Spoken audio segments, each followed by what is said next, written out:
everybody, welcome to MetalNet. Today I finally get to introduce you to the band that I am spotlighting right now. It is Stands on Sapphires. Before we begin, I just want to remind you to subscribe to MetalNet TV and make sure you leave a nice comment for me and the band. All right. Hey guys, how are you doing? Good. Good. Well, how are you? I'm doing well. I'm so excited to have all of you here together. We finally get to officially meet the band. Yeah. We're excited too. So we all know Bethany Rose. How about we have how about we have you, how about we have you guys go ahead and introduce yourself. I like to start with the bass player. That would be me. I'm also known as the face of the band. My name is Wade. And I'm the bass player for Stands on Sapphires. And I'm Trevor. I'm the guitar player for Stands on Sapphires. Awesome. So let me ask the obvious question. You guys don't have a drummer.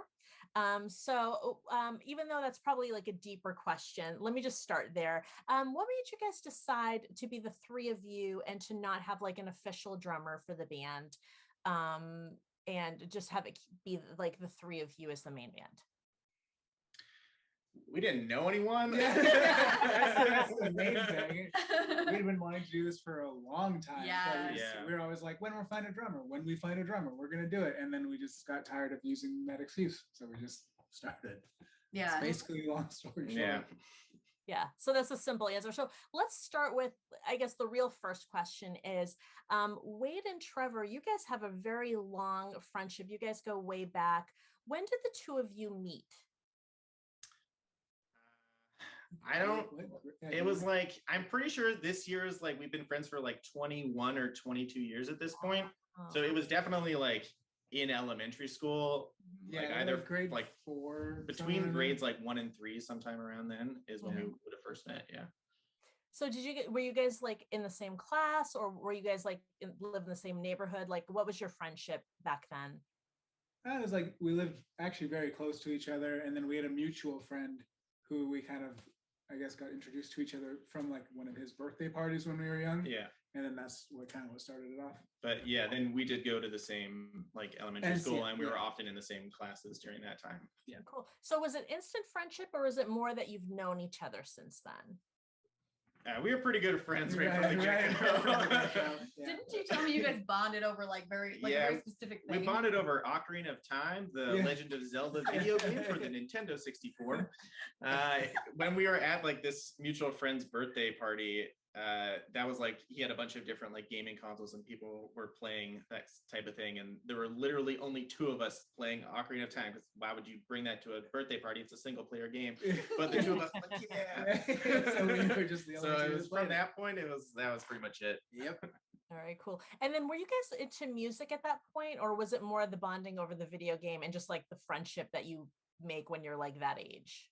Definitely more of the video game at that age. Yeah. I think like we both of our parents are very into music, and we were both like into music from that. But I hadn't personally started playing guitar by that point. No, I hadn't started playing an instrument either. So yeah, we were both like extremely into music just by relation of our parents, but neither of us were like, that wasn't something that we shared with each other. Okay. And what kind of music were you listening to, like just through your parents? Like, what were you listening to at home? What were they listening to?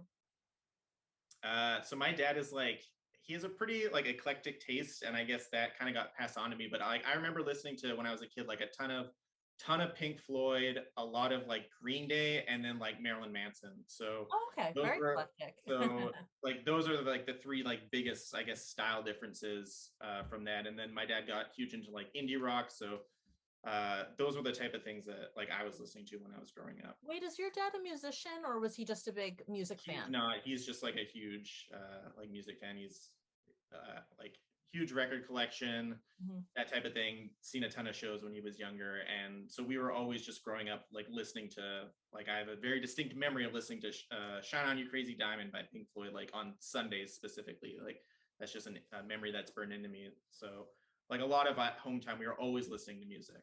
Yeah. Cool. And how about you, Trevor? What were you listening to at home at that age?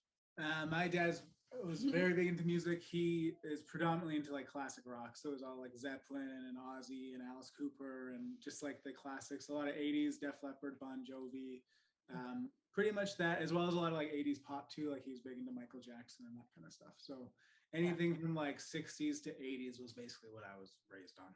And how about, were your parents musicians? Yeah, my dad is a guitar player as well. So he's actually the one who taught me. Professional or more for the love of it? For the love of it. For the love of it. And Bethany, I'm going to ask you, even though you hadn't met the guys yet, and we talked, but for anybody who hasn't seen your interview, how about when you were really little, what were your parents listening to around the house? My parents also had a super eclectic taste in music. I think primarily from my mom. She listened to like everything, like techno, country music, rock, like classic rock. I think my earliest memories are of like pretty 80s music, like Seal, and like, of course, like I was raised in a Christian home, so like DC Talk and like bands like that are like pretty iconic around like the 80s, 90s.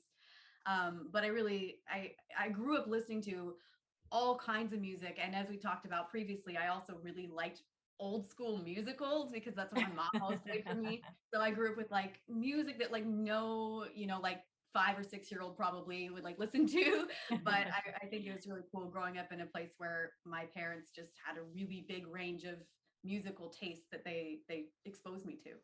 And it's something that seems like all three of you pretty much share. So when you came together musically, it probably, I'm guessing it would make it easier for you to work together musically as well when you started songwriting and all of that. It just seems something that would be organic to all of you. So Trevor and Wade, before Bethany joined the picture, when did the two of you just discover music on your own and want to play? And was it sort of at the same time in your friendship, or did you kind of come to it like individually?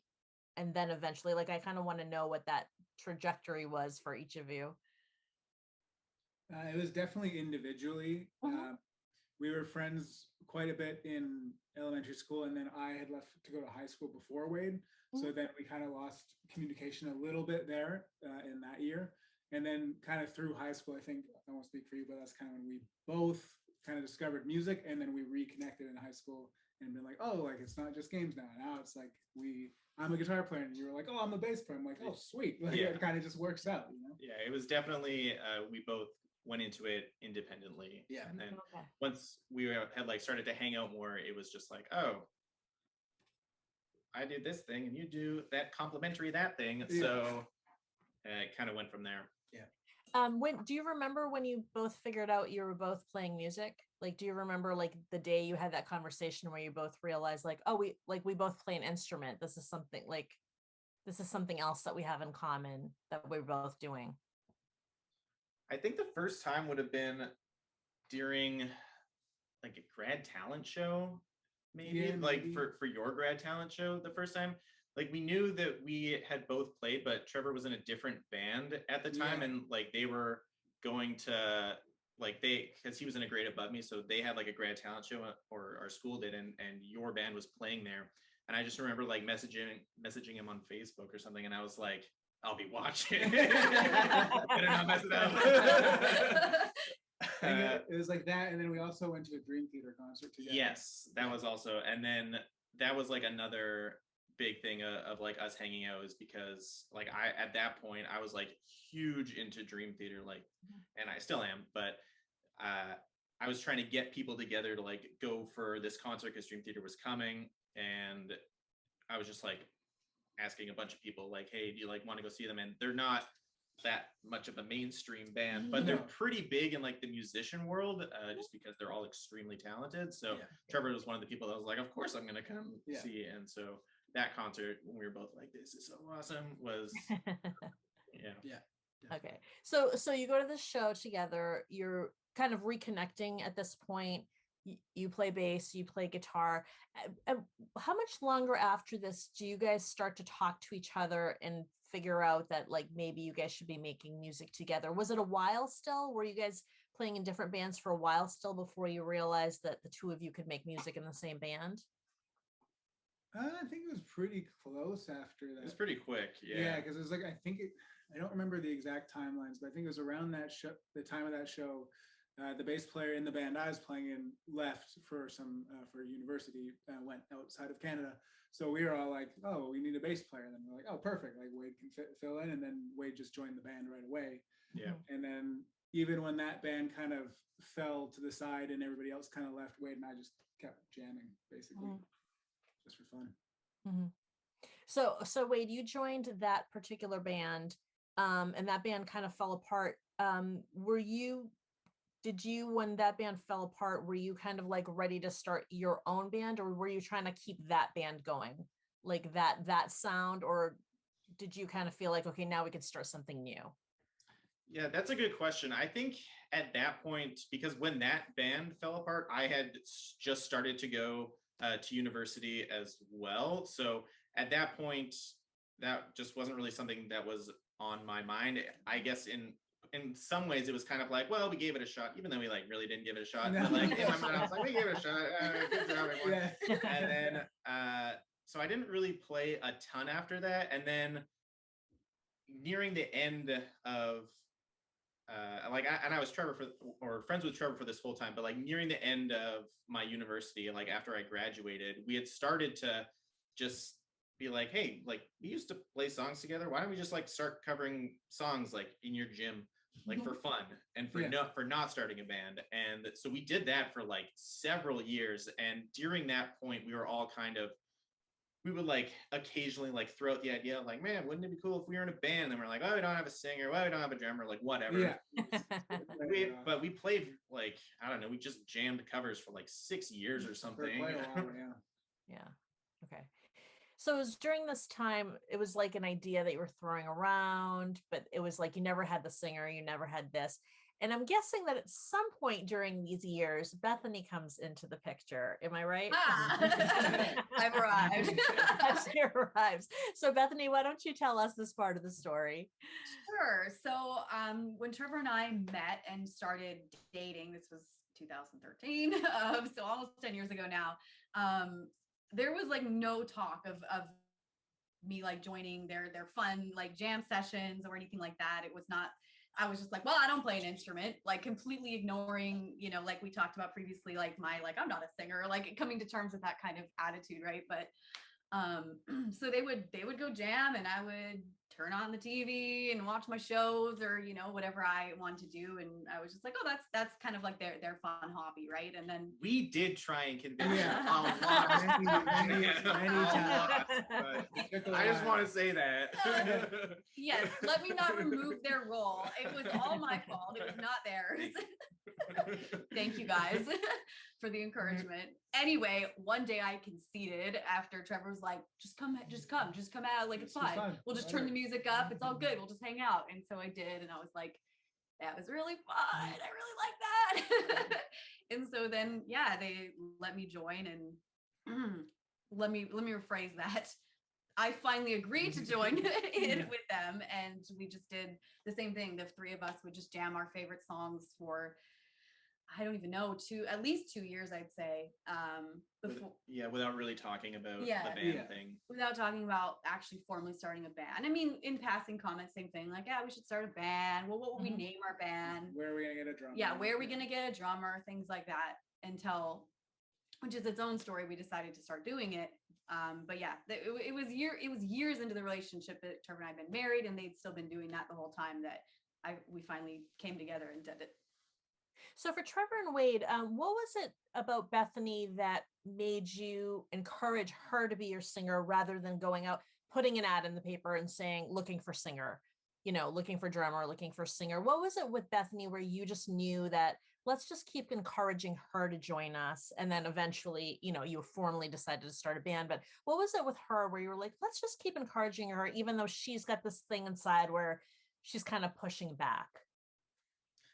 I think it was, well, because when we were initially encouraging her to come out, like we couldn't have cared less if like what kind of singer she was, if she was like great, which she turned out to be, or if she was like absolutely terrible, like that wouldn't have mattered at all. We just wanted to like have fun with our friend, or our wife in some cases. So that point was less about like, oh, we need a specific kind of voice or we need a specific level of talent. It was just like, like girls just want to have fun, and it's me, I'm girls. And so that was like the main factor factor in why we wanted her to come hang out, because it's like it's less fun if we just go off and jam and that's like, okay, see you later. It's like, well, we could all just be having fun. The three of us always hung out all the time. Yeah. I mean, I had known, obviously, being married to her, hear her sing around the house and stuff. I was like, oh, she is a good singer. Like, you should just, I kept telling her, you should come have fun. Like, just come hang out. It's like low pressure or whatever, right? So it wasn't, and also for like Wade and I kind of also decided we didn't want to do the whole like ads for like looking for a singer, looking for a drummer. We wanted it to be more of a natural fit because obviously the history with us and stuff, we didn't want to just like throw anybody in the role, basically. Why is that though? Because I mean, I get the whole wanting it to be fun and casual and that, but when you did eventually decide you wanted it to be a real band and a professional band, why not go that route? Like, why not have somebody who's like really serious and like, you know, going to give 200%, which I'm not saying that the three of you wouldn't, but why not go that route? What is it about having that organic fit of the three people who are like best friends and super tight? What is it about that works for you guys? I think, I mean, if I'm going to speak personally about why I think that's the case, it's like when you've been friends for so long, our friendship means far more to me than it does to, you know, what we wanted to put out in the world. And like, that is so important. But I think when you've had that much history, it's hard to want to bring like a stranger, no matter their talent, into the fold, because in my opinion, that changes the dynamic of the art that you're going to create together. Like, and I see it as like three people who have individual talents, but also are such good friends that we can have open conversations about stuff. We can create art together that is like a really good reflection of like how we are as friends. When you bring somebody who doesn't have that history into the band, no matter how talented they are, if the vibes aren't there, it's a little bit different, right? And I think like I personally wouldn't want to sacrifice the dynamic that we have together just so that we can check a box, you know, just so we can say, oh, we've got a drummer, oh, we've got another vocalist, oh, we've got, you know, a keyboardist, whatever it is. And I think when and if the time comes that it's right that we do invite somebody in as a permanent member of the band, we want to be sure that it's something that fits with us, fits with our dynamic, fits with our friendship. Like, it's gonna have to be one of those like we just hit it off and it's like we've been old friends kind of situation. So that's my personal opinion of why we wouldn't want to just put an ad out there being like looking for talent, right?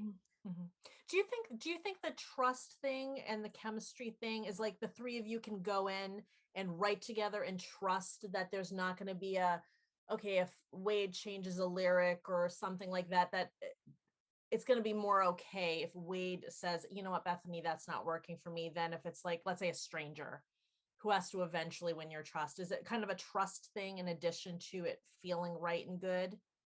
I'd say partially, but a lot of it, like when we're talking about that sort of thing of us changing other people's parts or stuff like that, it's more of an issue of, not an issue, but more of a matter of knowing how to read the other person. And we're all pretty good at reading each other, and because we know each other so well. So we all have kind of different ways that we'll approach trying to change something. And because of that, we can know like how we're feeling going into changing something versus how they're feeling, and like who has a stronger emotion towards that change. Like, there have been times where I've gone in for this past album, and I've been like, I think we should like turn this part down, or I think we should change this part.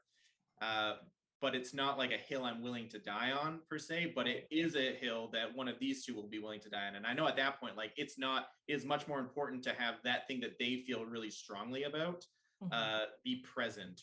Whereas my taking that down or toning it down or removing it or whatever is the desire to do so is a lot less strong. And but because we're friends, we're able to see that in each other and communicate that effectively to each other without anyone getting hurt about it. Yeah. Because you know each other that well. Yeah. Definitely. Because you know.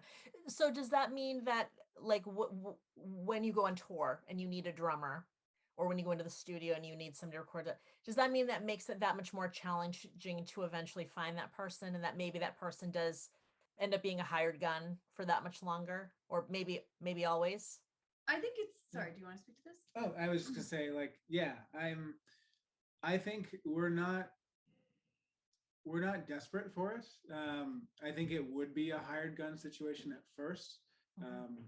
and it would just be about looking for the right fit. Like if we had like a studio musician playing with us and we all got along really well and they totally fit with the band, like I think we'd have no problem just being like, okay, like you're part of it now.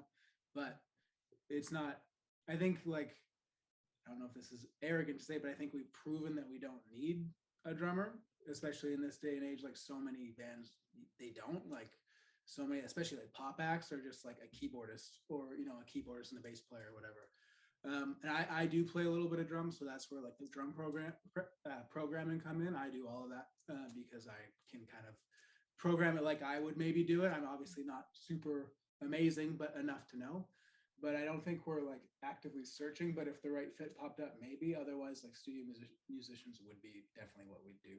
Yeah, I think to kind of jump on that and to answer like a lot of the overarching questions about like why don't you have a drummer, it's that we're pretty lucky that we can live in a time where we have equipment and the tools and the know-how to replicate that without actually having a person in. Because if not, we may have never released any of the things that we have because we would have absolutely needed a drummer. Like, let's say this was 20 or 30 years ago. Yes. But because we can replicate that, we haven't felt pressured to go look for it. So we're able to do the things that Beth said, like maintain that close relationship because we're just not absolutely required to go outside of it. Yeah, we're super lucky that we do have the technology we have. And I think, you know, it's always, it's like a kind of a sticking point with some people when like, well, you're not, like, I've heard things like you're not a real band because you don't have a drummer, like things like that. And people all have their individual opinions about that. But at the end of the day, like I choose to look at the finished product. I choose to look at the song.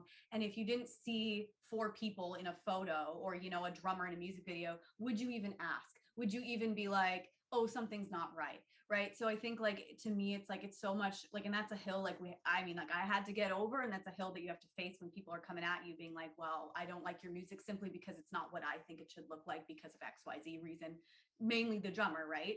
But I think that it's so far more important to put out just something that's really moving, something that's really awesome, that you're really, really proud of, and that is going to vibe with people. And I can also say like the vast majority of our fans now, like none of them are like, I'd like you guys more if you had a drummer. Like it's not even an issue, right? It's just like, I love your music. I love you guys as people. We love what you create, and your music speaks to me. It helped me change my day, like whatever it might be. That's far more valuable than just, like I said, checking that box, right? So the next question, and Bethany and I did talk about this a bit, but I definitely want to talk to you about it as a band, is the songwriting process. So tell me about how you go in to write songs as a band. So usually I would start the process where I'll kind of start with some riffs I have. Every time I come up with a cool riff, I just quickly record it on my phone, and then when it's time to start writing, I kind of just pour through my old recordings and be like, oh yeah, that's the one that I'm vibing with right now. So I'll kind of work with that. And then I'll set up a drum beat first, because I always write with a beat so I can kind of get the feel, and usually that inspires the rest of the song. Another thing I like to do, and Beth will usually sit and do this with me, is I like to analyze the structure of other people's songs and take the structure and then like apply that to like the song I'm working on. And usually I'll change the structure as I work, but if I have this framework to work within right off the bat, it helps inspire like, okay, I have this verse part, I need a chorus part, and then I need a bridge part. And then there's like the basic structure. So once I have that done, then I send it to Wade, and just kind of, if I have any ideas, I'll be like, I'm kind of thinking this for this part, but most of the time just like, you go with it, you do what you want. You know, I totally trust him to write way better bass parts than I could ever write. And then Beth and I will usually work on the melody together after that. Yeah. And then once everything's recorded, then usually I'll go back, and if there's like some of our songs have like orchestra and things like that, I'll kind of go back in and compose the orchestra for that after I can hear what Wade's doing and what I'm doing and what Beth's singing and all that, just so I can make the orchestra accent all of us. Yeah, we very much write like from the bottom up. We're very much that. Like, I don't think I've ever maybe brought like a melody and been like, we need to make a song around this lyric that I wrote. Like we've yet to do that. And that's not to say that, you know, our writing process can't be flexible and change, but we very much start from the bottom up. And this is for both albums so far? Yes. Yep. Yep. Okay. Sounds good. All right. And then of course I have to ask the question that you're going to answer thousands of times throughout your career. When you put the band together, what made you decide on your band name? It's actually kind of a long story, and I'm not sure. Yeah, we have a blog post about it, but I'm not sure that we've like actually shared the full story in an interview before, because it is quite long. But when we were like, okay, we're gonna do this, like I think Trevor and I had decided that we were gonna make this happen before we brought it to Wade, and then we're like, hey, wait, let's do this band thing. And he's like, no. And so we're like, well, what do we want to call it? And we had like mildly had like conversations before, like, oh, if we start a band we could call it this, but no name was like that's the name, right? There was no like, okay, that's got to be our band name. So one day Trevor and I just went like super old school, and we're like, okay, we're going to sit down with a pen and a piece of paper for 30 minutes, set a timer, turn your phone off, and we're just going to write names. Like just write anything that comes to mind, anything that you think would be cool, or even that you like the sound of, just write it down. So he writes a list and I write a list. And as we're writing, I had like remembered that like, because we're Christians, like I remember like a verse in the Bible that talks about some like God standing on like a road of sapphires. Like that's like in the verse. And I remember where it was from, so I just wrote down like I think I wrote down standing on sapphires and stands on sapphires, like just being like, it sounds kind of cool, right?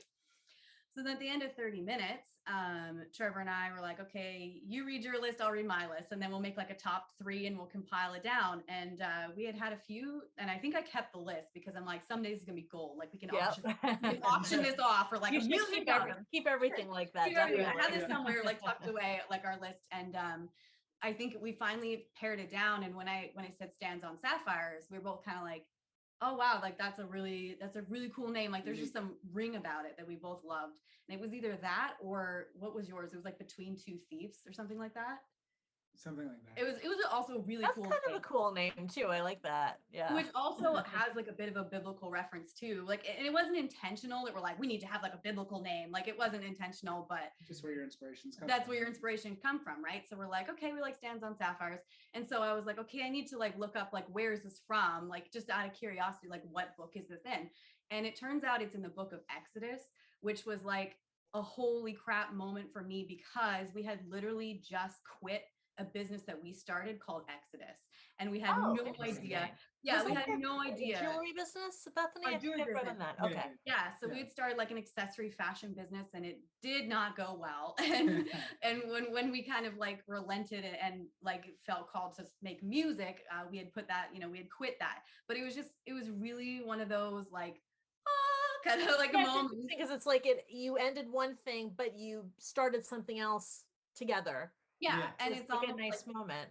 Yeah, it was like Stands on Sapphires was like born, not literally, but like in a certain metaphorical way, like out of Exodus, like literally and metaphorically. So it was just really cool. And so when we brought that to Wade, I had told him like, we really like this name, and he was like, sounds good. Yeah, that is the whole story. Yeah. That's amazing. So let's talk a little bit about this, because one of the things that I think is really interesting about you guys, and probably true for probably any band these days, is, well, let me start here. One thing I always ask my sort of classic musicians, the musicians who've been around back in the day, who got the traditional record deals and, maybe like in the 80s and that, is, what piece of advice would you give musicians of today? And it's a question I love to ask, but it's also one that's very difficult for them to answer because they came up in a different time, right? Mm-hmm. And so I think what you all are doing is what probably a lot of folks need to do today, which is really manage yourselves, know about social media and all of that. What's interesting about that business is that I would think that a lot of what you learned in that business, and what I know you guys sort of self-taught, took classes and did all kinds of things to prepare yourselves. And I imagine that some of you had sort of day jobs or things that you had done in your other lives that would prepare you for what you're doing now. But I think a lot of what you're doing for Stands on Sapphires is what a lot of other folks are doing or need to be doing to be successful in music. So let's talk a little bit about that. You guys do a lot of work that isn't just writing songs, playing songs, making videos, and that, which is enough work in and of itself. So can you speak to just a lot of the sacrifices that you need to make behind the scenes to make Stands on Sapphires successful? And then maybe, and I don't know, Wade, if you are part of that, or if you have any part of that from your own personal life, but I know Bethany and Trevor from that business and other things you've done. What did you bring from your sort of day life or other businesses into Stands on Sapphires to allow you to have this success and future successes? It's a lot. I know it's a big loaded it's question, a loaded but question. basically, what all do you have to do besides the music and the creativity in order to keep it running? To keep it running. I mean, the thing is, like, you don't, and like, had I known in the beginning, like everything that would go into making this, but I mean, you have to really dissect what are bands doing, right? And we're not touring yet. Like, it's a dream and it's a goal, and we'll get there. But you have to think like everything that goes into making music is, you know, running a shop. Like, we have to be like kind of business minded in terms of like selling things, because if we don't sell, you know, CDs, merchandise or whatever, like we don't really make money other than that, right? We have to worry about like kind of having a brand and a community like around our image and who we are. And because we don't have a team or anybody other than our best friend that helps us shoot our videos, like we have to, you know, learn these skills to edit, to create, to like everything. Like, it's hard to even start a list because it is just so long. But Trevor and I had actually taken a business course for our previous business, and a lot of that was like around creating an online business. And so, well, not all of it is applicable. A lot of it is, right? A lot of like the mindset of like, what's the goal? Like, how do you build an audience? How do you find fans? How do you like, what do you call a fan? What do you just call like somebody who knows of you? And there was a lot of that. And also, I think just like life experience. Like, I had a lot to learn, and I learned how to do a lot of like marketing and advertising and things like that. But Trevor had already been a graphic designer for almost a decade at that point. So he had years of experience with making, you know, visual products, which has helped us immensely. And I think in a way it helps us look maybe a little bit more polished than maybe some other artists that are kind of in the same position we are right now. Right. Mm-hmm. What about you, Wade? Yeah, I think like the big thing to talk about is just how much work is involved in going into this that you wouldn't necessarily expect. And like, huge props to Bethany, who manages most of that.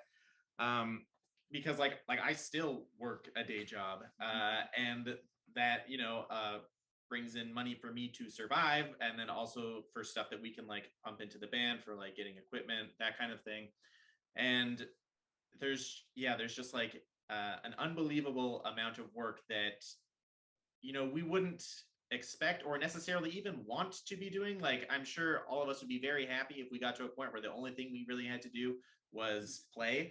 But there's a lot of work that goes into just being able to do that. So we're trying to work really hard to get to a state where that's possible. But I know for like a lot of it will be, okay, we want to make this band successful. Okay, wait, you got to learn video editing. And I'm like, excuse me, to like help out with some of the content creation that we've been doing. So knowing those things, but also in terms of like non-musical things, I think the thing that I would bring the most like that aspect is just being online a lot is like not healthy for your mental status, but it is very healthy for your like brand, knowing like current trends or knowing if the piece of content you create will be more successful this week compared to, oh no, that meme is on Facebook now, so it's dead. You should have gone a week ago when it was on Twitter. Like knowing those kind of trends are helpful, and being able to bring like that type of humor into your content is really important, but also not being able to, like I said, bring it in too late where people are like, oh, they're old news if they think that's still funny. So yeah, knowing all of that is important, even if you make certain sacrifices elsewhere in your life for it. It's true. Yeah. So let me ask you the other question then. So let's say you get to that point, or when you get to that point where you no longer have to worry about those things, do you feel like you're going to lose something important by giving over the reins to that point? Because I would imagine that you do have a certain connection with your audience by doing all of those things, because you have your finger on the pulse. You know exactly what they want. They know it's you all the time answering all the questions and all of that. Is that going to be difficult, especially for you, Bethany? Because I believe that you are often the person that we are communicating with. Is that going to be difficult for you, or for all of you, when you do have to give over the reins, to not be that person and to not have that connection and to not have that like full control over your band and everything that's happening? I think yes and no. Like there's not a specific answer, because like for my own like personal like mental health at times, like I think yes, it's going to be a good thing, because I love connecting with people. Like I do. I think it's something that I've always been passionate about. So like I love being able to be like, hey Joe, thank you for listening to our song. Like maybe you'd like this song too, right? But at the same time, to Joe, I'm the only one that's talking to him, but Joe doesn't realize that there's 50 other Joes that are messaging, asking, the same things. And I think that people understand as you grow. And I think that people can see, okay, this band has thousands and thousands of fans, or hundreds of thousands of fans, or millions of fans, like whatever that looks like for you down the road. There's not necessarily the same expectation that you're going to be able to reply to every comment, to every message. But having said that, like I personally do not want to ever lose that fan focused, thing that we have built up, because I think it is really important. And it is, I wouldn't say unique, because a lot of artists do this, but I think that like a lot of people don't go that far. They don't cross the extra mile, right? And so to me, what it's going to look like more so is like, we've been working really hard on building a community through our Gems Family Fan Club, which essentially is like our Patreon. And we talk to those fans and those gems almost every single day. If we have time, we're having conversations, we're sharing memes, we're sharing photos of our lives, we're having, a monthly hangout where we can talk about the music or each other, or just have like question and answer time. And to me, I'm like, I don't really want that to necessarily go anywhere, because that's the way that we can continue to foster that relationship with people.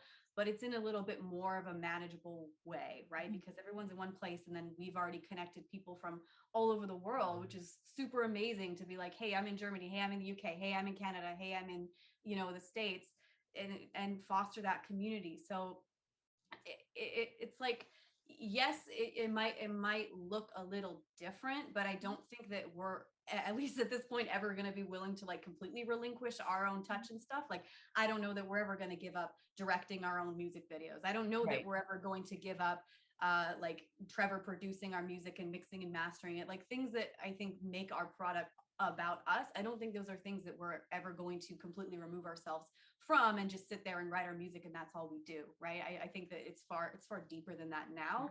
It's more of the things that you just can't scale. Like when we have that many fans, like I can't be, there's just things that don't scale with any business as it grows, right? So it's just, I think, going to be more of a balancing act. But I don't want to be like, well, we've made it, forget it. Like, I'm not gonna respond. Finally. Like, that's definitely not where our mind is. And that's why we created the Patreon and Discord and stuff in the first place, so we could keep that aspect alive as we, slowly hand off social media to other people and things like that. At least we can still talk to our fans, like in that group, at least, right? That's great. So are you finding a balance? Because I know recently you guys had a post about how you were going to find that balance of being able to give the fans what they really want, which is more of the music, which is really what they came for in the first place, but being able to give yourselves a little bit of a breather so you could do what you need to do. Have you been able to find that balance in the last few weeks? We're working on it. Our life has kind of had a few things have come up in the last few months that have kind of taken that space that we made for ourselves back for us to deal with some certain life things, whatever they might be. But I think moving forward, that's definitely the goal. And I think it's really important to remember that it's about depth and it's not about width. Width is like, let me try every viral thing on TikTok. Like, let me try all this, like, let me do this, let me do that. You know what I mean? Like, and there's a time and place, like Wade said, to like be aware of trends and be aware of things that people are resonating with and are not. But it's far more valuable to go deep. How long did we spend making sure that this album is something that we're going to be proud of for years to come? Like, how long did we spend on this cover, knowing that it is like the most unique thing that we can offer our take on this particular artist? And I think those things are like far more important than just having all this content out there all the time. And, I haven't found that by us reeling back and just being honest with our audience that like, hey, like no one wants to listen to our music anymore. Like, oh, you're not posting on Twitter every single day. Like, I don't care about you. Like, that's not the case, right? It just takes that group of people that love what you do. And that's what they're there for, like you said, right? So we're going deep, we're not going wide. And I think that it's been better, and we're looking forward to, having a little bit more balance and just what is important. That's what we're going to do, right? Not is this cool? Are people gonna like this, right? Even simplify it, like last year we tried to do like a lot of like reels and like TikTok kind of funny videos, and like that's all great and like they're funny, everybody laughs at them, but like we want to create content that people remember for the rest of their lives, not for that week, right? And or even that day. Or that day. Yeah. And that's what a lot of that stuff to me personally is. Like I don't remember a reel that I saw last week. Like I mean, I don't really go on TikTok, but like any like short YouTube short or whatever. If I see something funny, I'm like, oh, that's funny, but I don't like 1 year from now ponder and be like, I remember that video. Right? I remember that cute cat and bunny kissing. Yeah, exactly. And like albums I listened to as a kid, I still think, oh man, that's such a good album. I'm gonna go turn that on, right? Because like that changed my life, or that represents like this stage I went through growing up, or whatever it is. Like that's what we're trying to create. Quality over quantity, right? Yeah. So let's talk about the most important thing, which is the music. You put out Inviting Warfare earlier this year. Tell me about that album and what was your headspace when you went into making that album? What were your goals? And just talk to me a little bit about the inspiration behind it. Our headspace was naivete. We did it once, we could do it again. And this we were time like, we could write an album in a year, no problem. And do it all ourselves while doing everything else. I think our mindset was just like, let's make it bigger than the last one and make it better. That was basically. Yeah, we knew that like at the start of the year, we had a meeting and we knew that we weren't going to be, or we talked about what we wanted our goals to be. And we knew, we're like, we're not going on tour. Like, what should we do? The kind of natural conclusion to that conversation was like, oh, well, we should just make an album. Yeah. And it should be better. Yeah. That's basically it. So yeah, in terms of things from that point, kind of just went back into the stage of songwriting process that Trevor talked about, mostly where he was coming up with riffs and sending them over, and we were starting to flesh out ideas. And like initially, we didn't really come to the conclusion that we were like, this has to be better than Bloom. Like this is going to be dialed to 11 or anything. We were just writing, like it wasn't, and that like the fact that it is just it's just a happy coincidence. That was just an expression of ourselves at the time. So like Trevor was learning extra stuff about producing. We were all, growing into the space as musicians and becoming more confident in what we can do. And also we're more just like, screw it, I'm playing this part on this. Like let's see what happens. Like whatever. Like you said, like more confident because we had already done it, right? Like with Bloom, we did it. So like, okay, we've done it. We put out an album. Now we know we can do this with Bloom. There was a lot more like proof of concept. How's it gonna sound? Like we have some good songs, but like I was learning mixing. We weren't sure what the overall end up like the finished product was gonna be. And when we were all stoked on it, it's like, well, okay, we can easily do this again. And let's do like this time we're like, oh, no covers this time, because last time we had some covers on the album. Like this time we want to do all originals and just like more songs. Yeah, more songs. Just like challenge ourselves. Bigger, more, deeper. Track layers. Do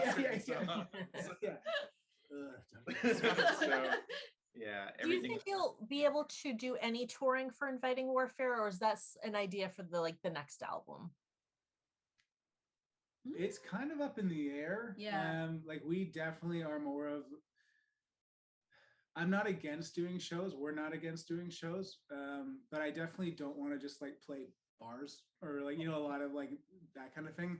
It's far more productive for us to do online video and marketing and things like that with our content, because we'll get people all across the world versus just like 5 or 6 people who are showing up that night. Right. So I'm definitely, we're in talks with a few people to maybe do a show. We're going to record our own Inviting Warfare show and like film it and produce it.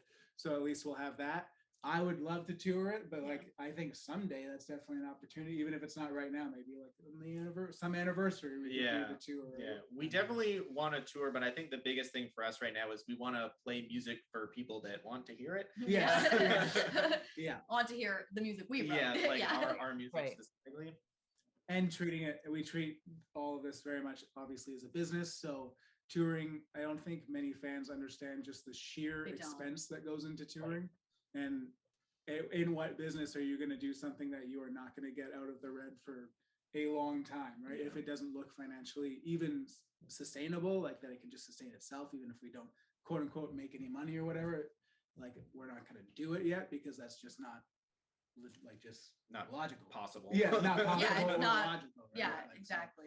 we want to, but at the same time, we're trying to just be patient and using that time create more content. So when we do tour, we have a lot to play, because we had people asking us when we released our first single, like, when are you guys going to play shows? It's like, what, you want to hear this one song 10 times in a row? Like, we need to make more stuff, right? So, Yeah, fair so enough. Fair enough. That's great. So what are your next steps? What do we have to look forward to over the next, let's say over the next year? Yeah. A brand new. No.